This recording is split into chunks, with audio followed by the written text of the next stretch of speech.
Hey everybody, Sammy here at SFI Sports Cards, back with another video. Today is February 26th. Today we're going to try to bundle up some VRs for this video. So let's get right to it. First one, this one's for Darren over at Return to Collecting. An amazing channel full of all sorts of different cards, and just love his collection. But not only the cards, but an appreciation for the players, which is also something I consider when choosing my cards.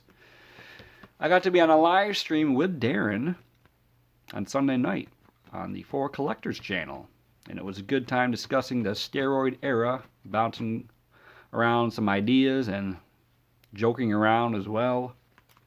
Now Darren's VR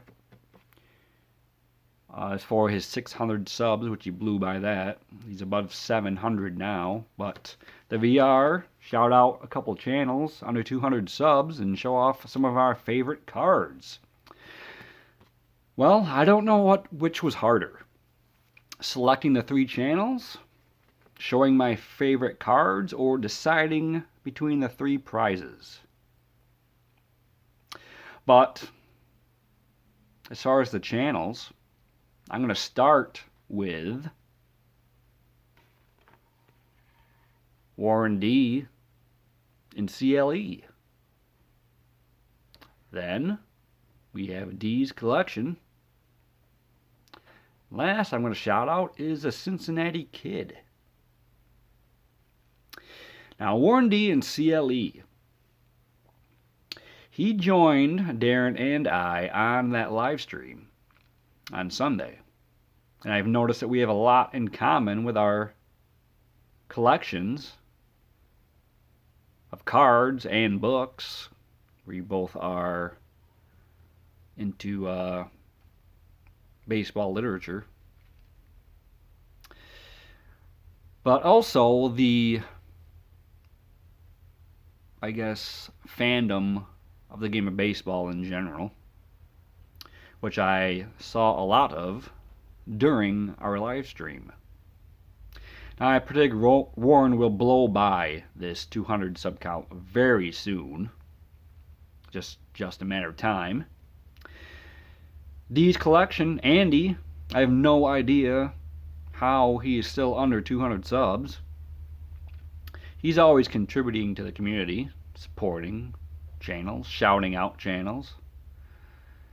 He really represents the hobby well, collecting all sorts of different eras with cards and memorabilia. And the other channel, the Cincinnati Kid,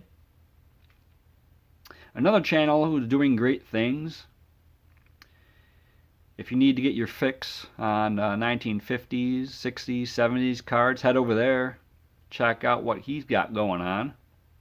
He's quickly coming up on that 200 sub mark and should pass it very shortly. So those are the 3 channels I highly recommend that you guys go and check out. You'll know where to find the links. It'll be in the description box. So head over there, check them out after this video is finished. Now, for the favorite cards, I'm going to post this up. Leave it here for you guys.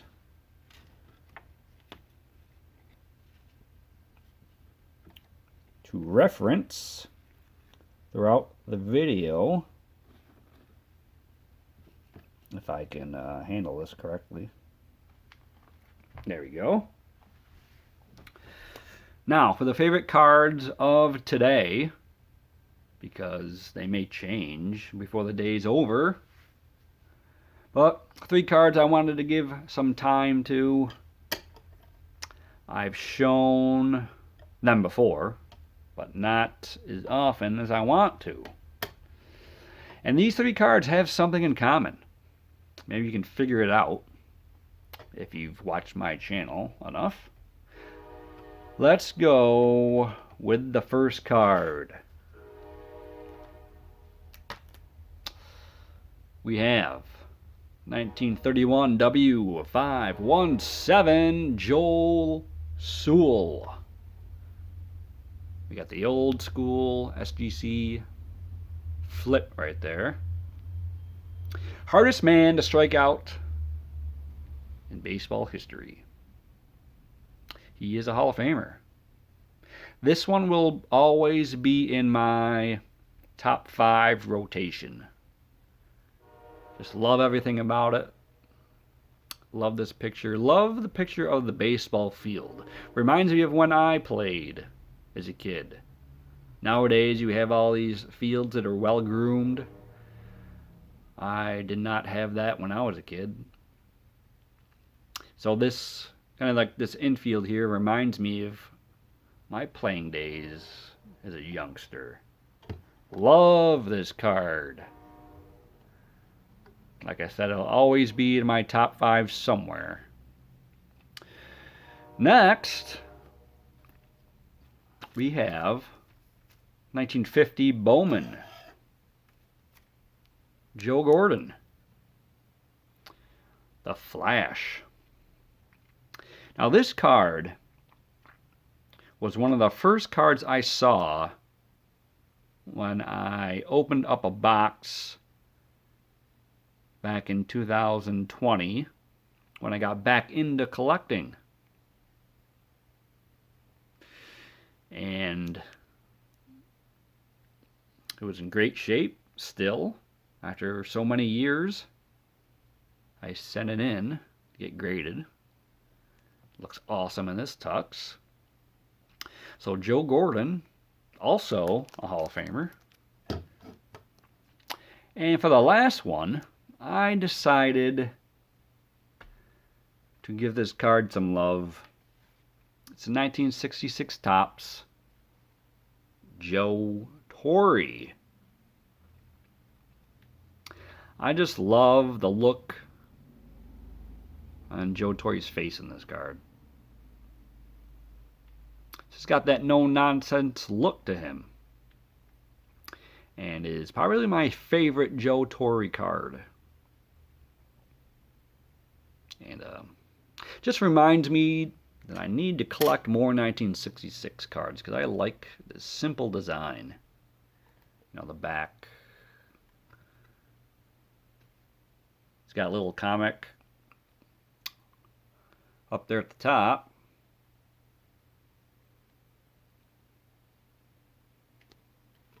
So, yeah, one of my favorites, especially from this 1966 set. And like I said, my favorite Joe Torre card. Now, as far as what do they have in common, all 3 of these players, ex-Yankees, in different uniforms. You got 2 here in Cleveland and 1 here in Atlanta. Well, let's just say Milwaukee. Soon to be Atlanta.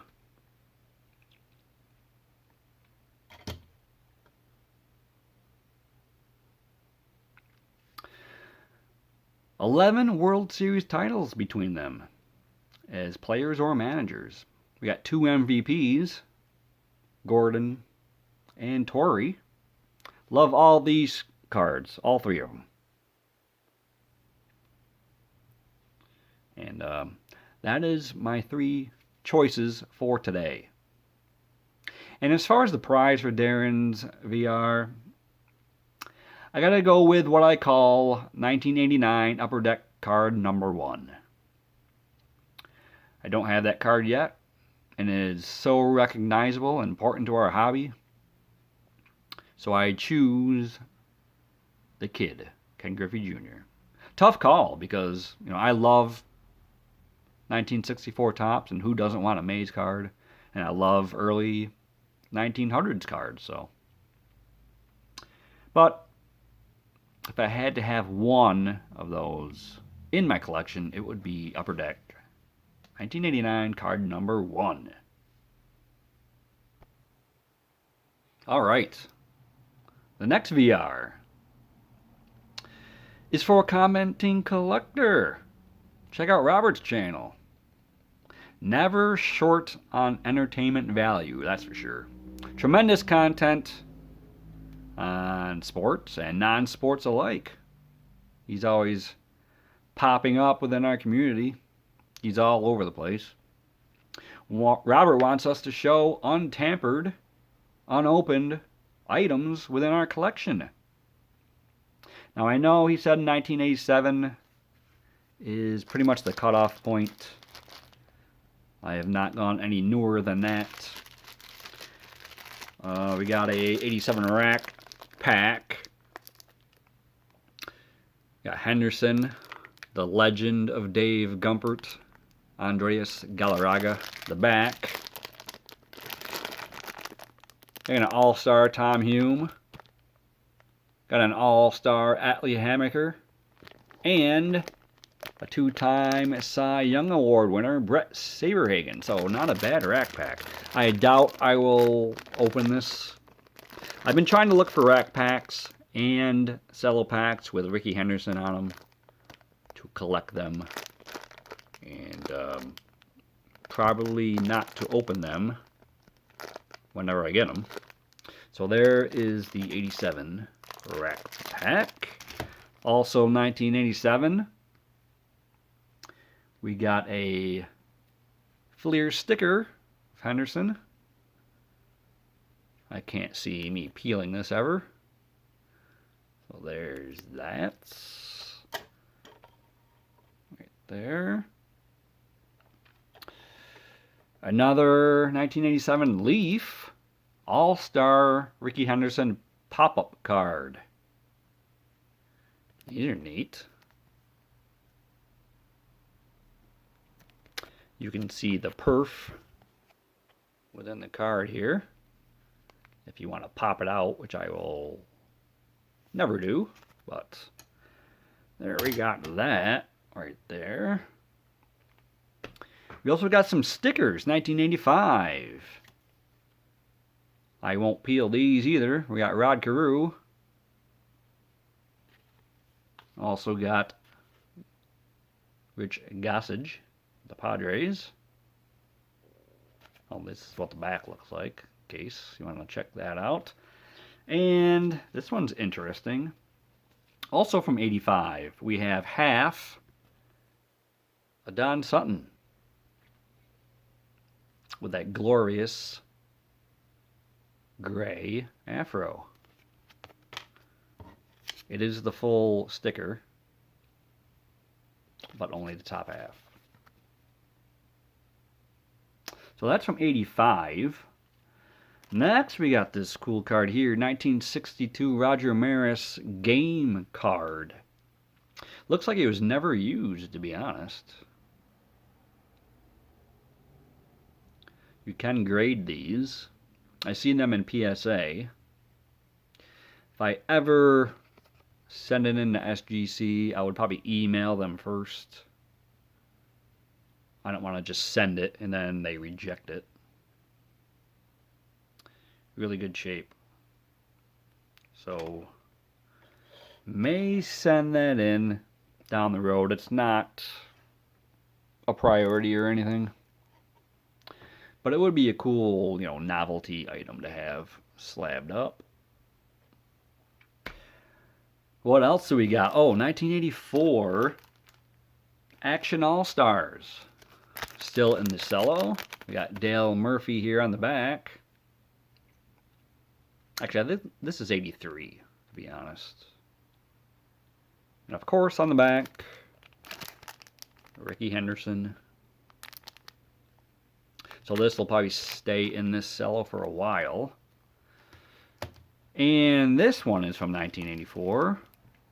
It is Baseball Champions, Yesterday and Today. You got Mickey Mantle here showing on the front. And it's hard to tell, but I did get in here. The back card is Carl Hubbell. So I'm sure this will just stay right in here in this pack. And last, we have a Topps scratch off that I have never took a coin to or a fingernail to. We have the great Cecil Cooper, the extremely underappreciated Buddy Bell, and we have a Rickey Henderson on the bottom. These aren't too hard to find. They're not that expensive. All sorts of stars you can collect on these, but they are pretty cool. So those are my unopened, untampered with items for Robert's VR. Now last but not least, we have a VR for Brian over at Hodges 1455. He's got lots of stuff. Football, baseball, NASCAR, hockey, tons of variety on his channel. He uploads about, I don't know, every other day or so, so no shortage of amazing content. His VR is for great hitting pitchers or big moments from a pitcher in the batter's box. I chose someone who I covered a while back. One of the greatest pitchers of his era, of the 1930s to the mid-1940s. And that is Bucky Walters. Here's his exhibit card.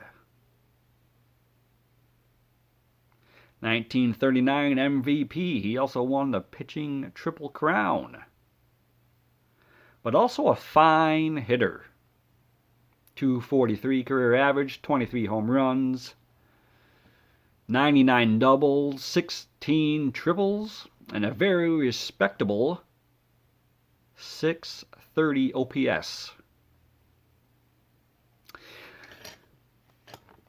Well, nowadays, when we think of postseasons and some of the great ones of all time, we don't really remember the series from earlier years, let's say the 30s and 40s. They never get mentioned. Well, the 1940 series between the Reds and the Tigers, that went back and forth. Each team alternating wins and losses through the first 6 games. With the Reds on the brink of elimination, Game 6, Walters pitched a 9-inning, 5-hit shutout. But also in the 8th inning, hit a home run off of Fred Hutchinson to put the Reds up 3-0. I believe they would eventually win that game 4-0. And the Reds, they would go on to win Game 7 behind another overlooked Reds pitcher, Paul Derringer. So that was quite the 1-2 punch the Reds had between Walters and Derringer. But here is my selection. Got a little bit of ink on here, on the plastic. But otherwise, good looking card here of Bucky Walters, who is not in the Hall of Fame, but that does not represent what kind of a pitcher he really was. Go check out his stats. They're quite amazing, to be honest. But there you go. I fit in 3 VRs. Very proud of myself. So, check out the 3 channels as far as one's putting on VRs. Darren's channel, Robert's channel, and Brian's channel. And also, don't forget, check out these 3 as well. You'll not be disappointed. You'll find them all in the description box. So, we just hit the 20-minute mark. Let's close this out. Hope everyone's having a great start of the week. And, yeah, everybody show some cards off. Show some memorabilia. I'll try to be around to check out what you guys got going on. So, thanks for tuning in. Everyone be safe out there, and we'll talk to you soon. Take care.